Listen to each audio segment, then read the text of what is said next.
and it wasn't right. It just wasn't right. And my body was telling me, and my mind was telling me, it's time for you to face it.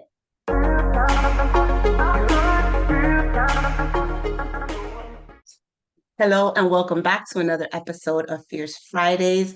My name is Elise, and today I am joined by Chantel, who is an inspiration to so many people. And I'm so happy to have you here today, Chantel. Well, thank you for having me. It's a pleasure.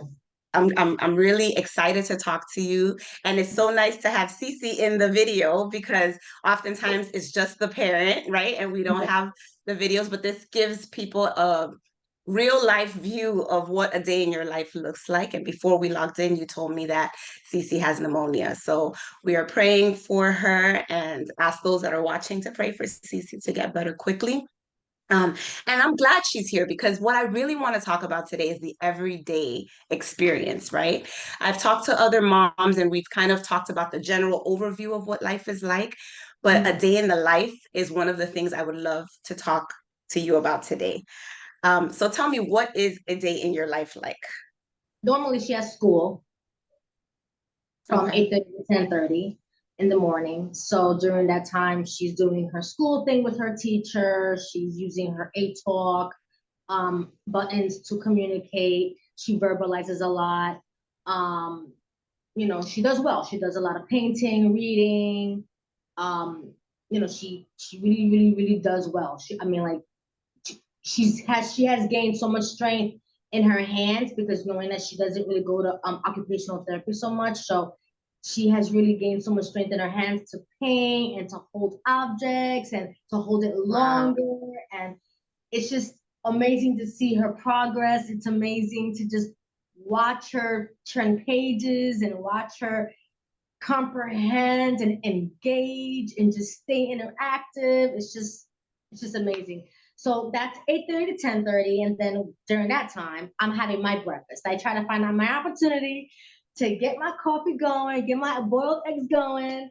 And I'm still watching over Cecilia while I'm doing my breakfast and watching my emails and stuff like that.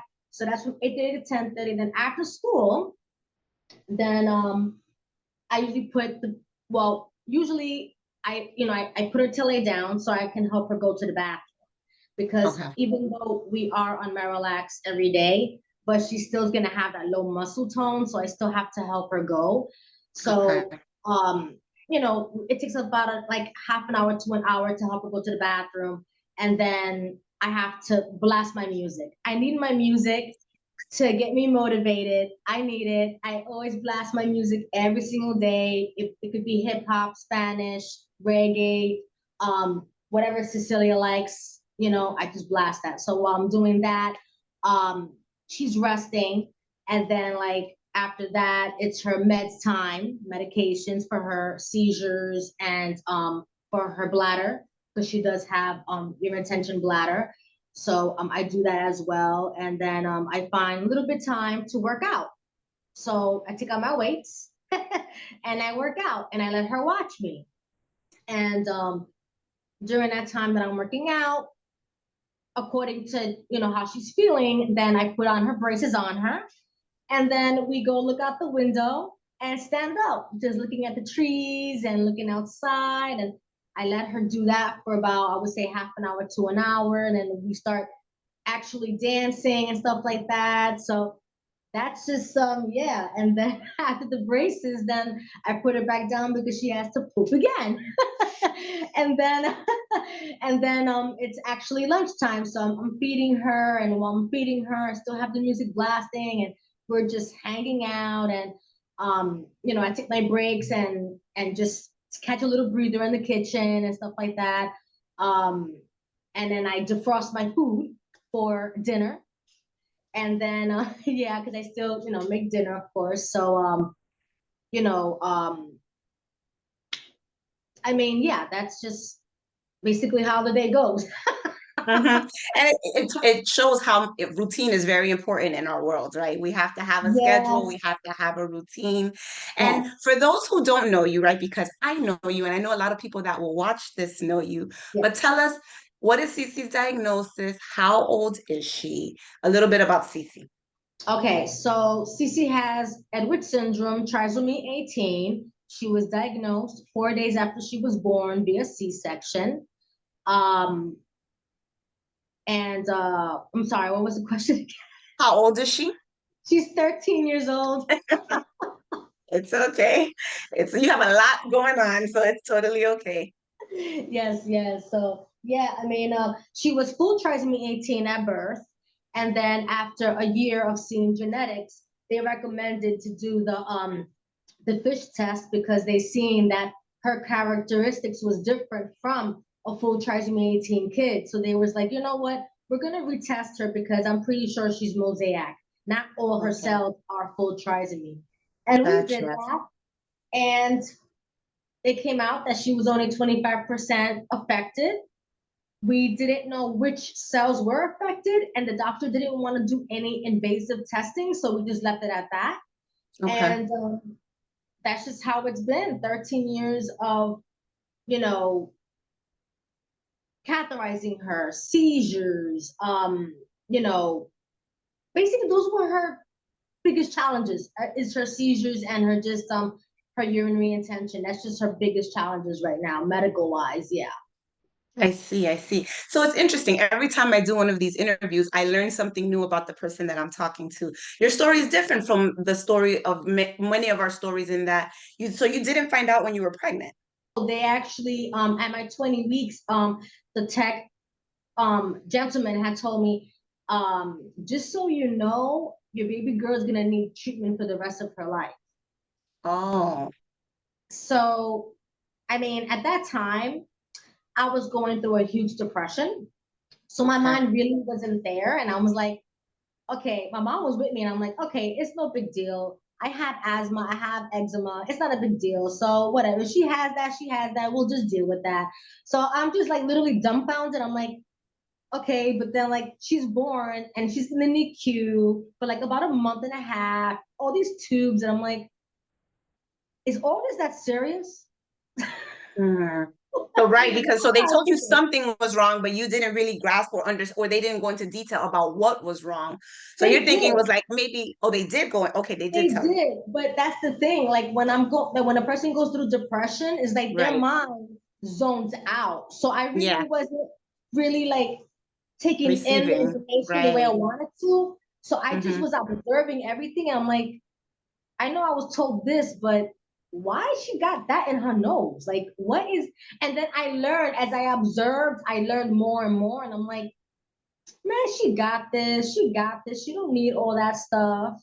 So like, I'm just glad that while she was in the NICU, one of the nurses seen that she was able to breathe on her own, and she let her breathe on her own. She took off her nasal thing, and we were there. Me and her dad were there, and we were like, "Oh, thank you, thank you." You know, you're giving her a chance to like experience room air, Mm-hmm. and we did just that because she was on CPAP for like about a week, and then she Mm-hmm. was on oxygen for about another few days, and then after that, she was on room air. That was it. Mm-hmm. Right.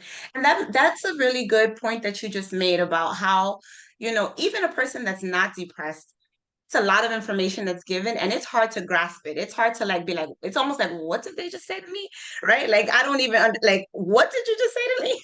Because you go in Yeah, with all these expectations or whatever, but being depressed during pregnancy, which is so common for so many people, that adds a layer of how you receive information and then how do you deal with it afterwards. Yeah. Did you deal with postpartum depression also? absolutely. No, because after when I had Cece, she took me out of my depression. Like I went Wow. literally, yeah, I went into like literally medical mode quickly. I Okay. immediately like when she was born, like in her first 3 years, she was hospitalized so much that I was like, okay, you know what? Son's gotta give here. Pay attention, Chantel. Pay attention to the nurses, to the doctors, do what they're doing. And I did. I learned it Mhm. so quick that I was like, you know what? No hospital stays. We're doing this at home. Okay. So Wow. I was determined to like, I was like, screw whatever I was going through. That's not important right now. She's what's important. I got to do this. Right. That's amazing to say that she helped with your depression. And it's interesting, right? Because, having a child with a disability does it adds a lot of stress in different ways, and we all deal with that differently. It's and I recently have gotten some interesting comments on my YouTube channel. Um, and people say some interesting things, sometimes mostly positive, thank God, but they'll say, oh, why allow yourself to go through something so challenging? You could have just done X, Y, and Z. And Hmm. so let's talk about a little bit about like how do our kids or how does your child affect not just you but your family, right? Because I know there are challenges, of course, but in general, how would you say having CC has affected the rest of your family? Um, it's hard, it's challenging because they worry a lot. Sorry about that. That's okay. They worry a lot, especially when my 17-year-old lives with me. My 17-year-old daughter, she has anxiety and she always worries. And I don't blame her because me looking on the if I was to look on the outside, I would be terrified myself, but knowing that I'm used to taking care of it for so many years. So for me, I'm like rolling with the punches is okay. But looking outside, I'm like, I feel so bad. I'm like, wow, she her they have such a fantastic bond. And they worry a lot. They really, really Mhm, worry a lot because they know the reality. I always mhm. remind them of the reality, and they know the reality of it. And we are all just grateful. I mean, it just we just have to always thank God. But yeah, it's the reality of it that they're always faced with. And my daughter knows. My daughter knows what's up. And I have a 25-year-old daughter also as well. And they don't know what's going on. And they are aware when Cecilia's in the hospital, when she's under the weather, but they are all aware of the bottom line Mhm. And what would you say the bottom line is? until God takes her. Right? That's Right. We it. all have an expiration date, right? And with our kids, we know that because of their diagnosis and the challenges, complications that come up with it, their expiration date may be sooner than our other children, Exactly. right? Exactly. But you said something important that has been resonated in other videos is gratitude and how gratitude helps in this process to not just focus on the negative, not to just focus on the challenges or that bottom line. Because the reality is, yes, could CC go before the rest of your kids? Of course they could, just like Samara went before my other children.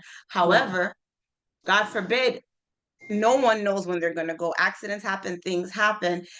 We Exactly. all have an expiration date, but that gratitude of what is happening right now and how we get through it now helps in that, right? So you have a very positive energy, right? And Yeah. everybody, and that smile is, I think, what you are known for, because in the group, you're like our cheerleader, right? Like you are that person that is like, keep going, you got this, like you are amazing, you can do this, especially when things are hard, you're there, like you're there. How do you keep that energy? It's a natural thing. I mean, since I was 12 years old, I've always wanted to become a psychotherapist. I love Wow. helping people. That's just I don't want anything back in return. I just want everyone to be happy and have peace and have joy. I just want that for everyone. And, you Mm-hmm. know, I went through a rough childhood. And, you know, with that being said, going through divorce and going through depression and then going through, adulthood and et cetera, et cetera. I mean, it's been a lot. And, you know, I don't know if I mentioned in one of my posts, but because I'm also on TikTok also. I do workouts on TikTok. Mm-hmm. So my 17-year-old mentioned something I think it was a month ago. And she was like, Mom, even though you've been going through a lot, but you've always been so positive. I'm like, you're Mm-hmm. right. You're absolutely, I can't be negative. That's not me. That's not my nature. I have to be optimistic because I believe in so many miracles and I believe in our Lord Savior and I believe in love and I just believe, I believe in hope. I believe. I love that. I love that. And like I got goosebumps listening to you because you radiate that. And people don't realize how important that is in our mindset, right?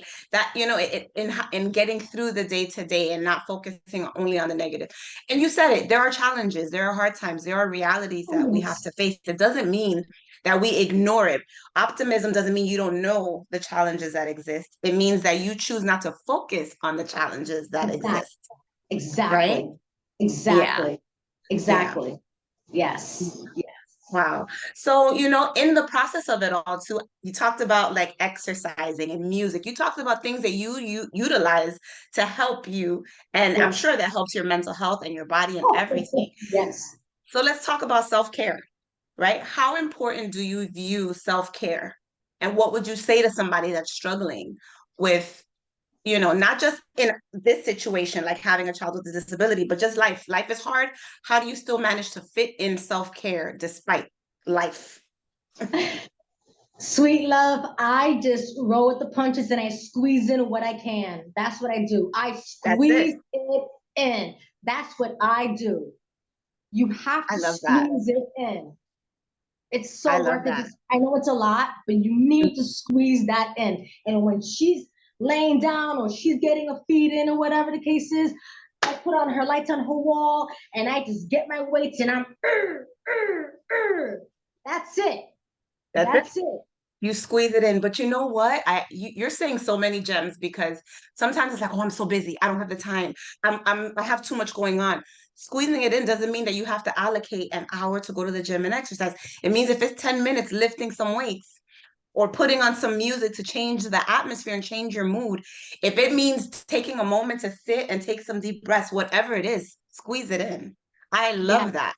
Because Yes. people, I think, make it seem like, well, I have to have the time and I'm being pulled in different directions. Listen, there were times for me that the shower was my self-care moment. Not that I was always taking showers, but I would take a longer shower. I Yeah. would I would sit down in my shower. I would cry in my shower. I still do that sometimes because you Yeah. know what? We still have to have a moment to release that in that whatever it Yes. is, the intensity, Yeah. the sadness, that whatever.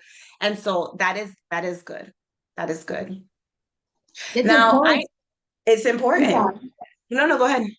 No, I said it's I'm still learning self-care. I'm still learning that. I'm still a work in progress. Yes, we all are. I don't think Exactly. this is something I tell my clients because I am a therapist, and something I tell people is there's no such thing as perfection. It's not about perfection, it's about intention. This is something that I tell the kids. It's about intention and trying to do what you need to do for yourself. We're never going to reach a place where it's like I've got it all figured out. No, life is a journey, and we should constantly be aiming to learn and grow and figure things out. Now, there was a time, and I want you to share whatever you feel comfortable in this moment about the time. There was a time where you disappeared from us, and Yes. everybody was panicking, like, what happened to Chantal? Where did she go? Is she okay? We're like, hello, we miss you. And it I was know. a long time. I don't know how long, and I periodically go check your page to see, like, has she been on? Then I go check Messenger, and I'm like, hey, you know, um, what happened? It was a long time. It was like several months of like radio silence. Yeah. Yeah. Me and Cecilia's dad just recently, not recently, I think it's been like 2 years now. We've been broken up, but Mm. he was still living here with us. And for so many years, I think I really sucked up a lot of stuff. I mean, I didn't really get what I needed from the relationship. I really didn't feel supported being Cecilia's caretaker. I felt held back to do her therapies at home.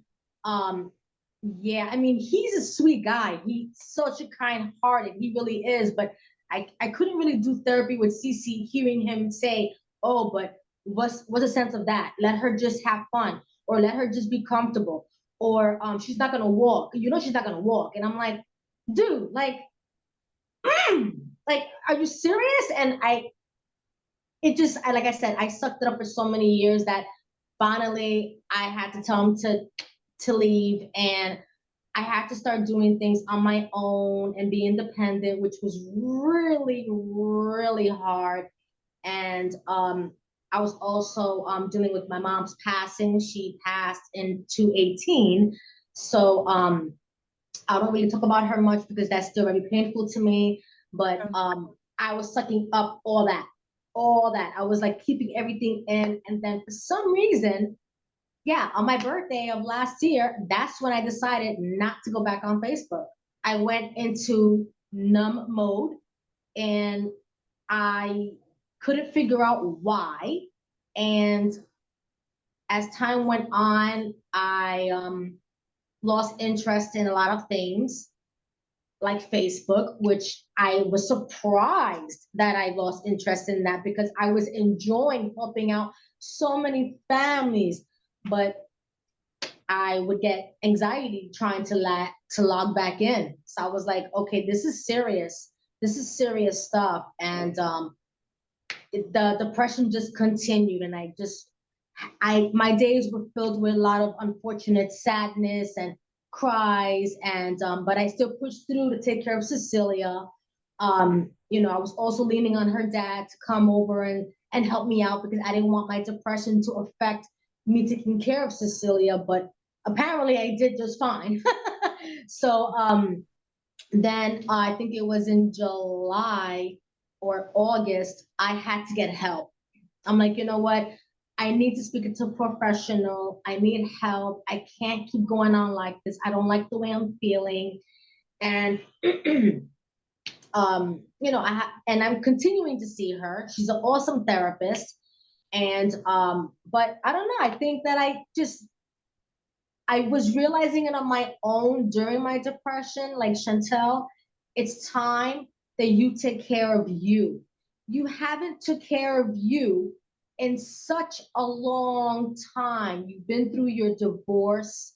You've been through so much. I even got sexually assaulted when I was depressed. So Oh I God. mean, I have been through a lot, and it was hard for me to work through all those challenges. I just wanted to stay focused on Cecilia, and it wasn't right. It just wasn't right. And my body was telling me, and my mind was telling me, it's time for you to face it. It's time for you to face it. However, it looks like it's time for you to face it. And I sure did. And now I'm facing it. And there's times I still get my anxiety facing certain situations, but you know what? I push through my huffing and my puffing, and I push through. I cry it out, I cope it out, and I push through. I need to push through. You know why I need to push through? Because our Father did that for us. So I am going Amen. to push the F through. That's I'm right. sorry. No, I love your passion and your authenticity and your openness because you don't have to share this with people, but you're doing it because someone needs to hear it. Definitely. Someone needs to hear it. And I hope someone receives that and understands that we have to push through. It doesn't mean, like you said, and you know what? It doesn't mean that we don't feel it. We have to feel the feelings. A lot of times we want to ignore the sadness and we want to ignore the stress and try to push it under the table. And then what happens is it becomes like a balloon that explodes. So it's okay to feel the feelings, you know? And it's also okay to disengage and say, right now, I don't need to log into Facebook. Exactly. Right now, I don't need to be around a lot of people or talk to other people. We need to recognize those moments for ourselves. I've had to do it. I've had to step back. Like I still go on and I'll read stuff, but I won't be as active in the groups and those type of things. I'll just go in and, glance here and Mhm. there. And I've seen some people do that. Like it's like, and it's okay. It's Mhm. okay to disengage and say, I Exactly. need to take a step back and I need to get myself in the right place, Exactly. right? That is the Exactly. biggest form of self-care. It starts with self-awareness. Exactly. Yes. Self-discipline, self-awareness. Yes. Yes. It's Right. on yourself. Yeah. Exactly. Exactly. And I'm glad that you brought up therapy because it's something that I'm a huge advocate for. I am a therapist, but I've said it many times. I've gone to therapy. I've had a therapist that has known me many years and I'm very grateful for because I have wonderful support. I have great family. I have a wonderful church, pastors, people that care that will sit and listen to me all day. But there's something different about talking to a professional that doesn't know you from anywhere and can listen to you from an unbiased perspective. So I'm glad that you did that for yourself. And I hope that if someone is watching this and they're contemplating whether or not to get therapy, yes, this is a sign. Go call a therapist and schedule an appointment. So, all right. Thank you so much for that. So, like, question, what would you say you're most grateful for?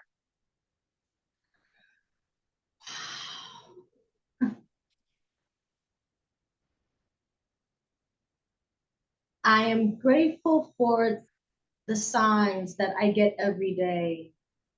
I get signs, and I'm assuming it's from our Father, when I'm having a little bit of a difficult moment with Cece and I'm trying to figure something out. The sign comes in and I'm able to resolve whatever's going on. I'm so grateful for those signs. I Amen. absolutely am so grateful because I thank Jesus every time it happens. I'm taking care of her. I'm taking care of myself. I'm still working my Melaleuca business, and it has took me out of my comfort zone. And I love it. I love the challenges that He has provided for me. I love the love that He has provided for me. I love that I love everything that He brings to the table. I don't care how much it scares me. I don't care how much it brings me anxiety. I want it to continue to change me and help me continue to grow. And it's been helping me grow so much. And oh, I just Isn't love Him God so. amazing? Yes, isn't God amazing? And thank you for that. I love how you testify and talk about the goodness of God, because at the end of the day, He does see beyond. He sees the pictures, that the bigger picture that we don't see. Oh, He provides for us even when we don't realize He's providing for us. He yes, holds us up even when we feel like we're on the floor and can't make it. God is amazing. And yes, it's amazing to see, that even it's a miracle for me when I am able to say that when my child is no longer here. It yes, shows the goodness of God that He is healing. He's healing my heart. He's helping me to still be able to do this, right? exactly. And so, for those, again, who maybe don't have a relationship with God, don't know who Jesus is, we encourage you to seek Him and figure out where He fits into your life so that He can help you the way He is helping us through the ups and the downs. All right, Chantel, what is the biggest lesson you have learned, and what advice would you give someone else aside from all the wonderful things you've already said? Lesson. Wow. Wow. Let me see. Wow. I'm really learning how to take care of myself, actually. I'm learning my boundaries and Mm, my that's a good that's a one. that's a big one for me. I'm learning how to and it feels great. I'm learning how to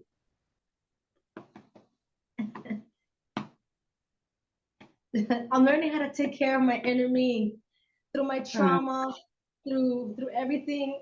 I'm still learning and I'm coming out so positive and I love it. And I love it. And it's scary because a lot of temptation is there, a lot of challenges is there, and you still have to stay in the appropriate mindset to get you where you need to be. And it's so hard. And I don't like it, but it needs to be done. It yeah. needs to be done. Mhm. It's the purifying, right? To get like, to get you have to go through the fire to be pure. That's how, like, what is it? Gems and those type of things, they put it through the fire and it comes out beautiful. And it's part of growth, right? When you I think a lot of times of like growing pains, you know, um it hurts to change. It hurts to grow. Sometimes it hurts to review and rethink of traumas that have been experienced and reframe them so that you think about them, but they don't have that impact on you in the same way. Because the reality is, we will be triggered. We will have thoughts that come through our minds. We will have moments where we want to go backwards, but it's like, no, it's important to grow from the pain, grow from the trauma, grow from the lessons. So that is an amazing lesson that you just shared. Is there anything else you would like to say before we conclude this interview? I'm good. I think that you just beyond measure, baby. You're beyond measures, Oh, and thank you, thank Chantal. you so much for just having the strength and courage and doing what you're doing. You're wow. You're Oh, just thank you so much. Thank you so much. I am so grateful because, funny enough, this is our first actual time speaking, right? yeah. We briefly interacted that day that Cece's teacher interviewed me, Yeah. but we really didn't talk. I talked to her. This is our first time like actually speaking, and this conversation really touched me and filled my soul for the day. I have gotten goosebumps multiple times through this conversation. I'm so grateful to have you as part of my life and part of my journey. And thank you so much for doing this. For those who are watching, if you have not subscribed and you want to continue hearing inspirational stories. This channel, at this point, these interviews are not only focused on like the medical community. We have people from all different experiences, from divorce to, you know, loss of children, but not from medical cases. We have things coming up that are so important. So please subscribe, share this video with someone. I know we all know somebody that can be encouraged today. Blessings to all. Take care.